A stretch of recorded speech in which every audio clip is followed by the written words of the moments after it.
তো হ্যালো বন্ধুরা, তোমরা সবাই কেমন আছো? আশা করি তোমরা সবাই ভালো আছো। তো বন্ধুরা, আমাকে দেখতে পাচ্ছ এই যে আমি জঙ্গলের ভিতরে আছি। জঙ্গলের ভিতরে বলতে কি রাস্তায় আছি, যে ধান বিক্রি করতে যাচ্ছি। এই যে ধান। আর বন্ধুরা, আমি দাঁড়ালাম এই যে ভিডিও বানানোর জন্য, কারণ সাইকেল তো একটা হাতে চালাতে পারবো না, ধান বস্তা পিছনে আছে।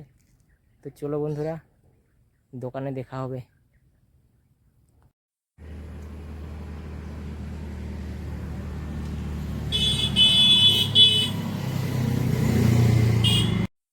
তুমি আসো না লোড করবো দেখো। হ্যাঁ মুই লোড করব।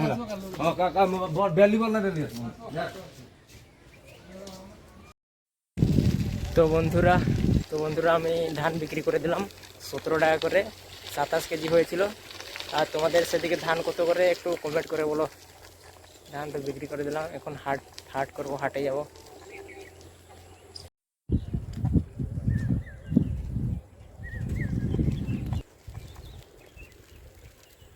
তো বন্ধুরা, এখন আমি সাইকেলে যাচ্ছি।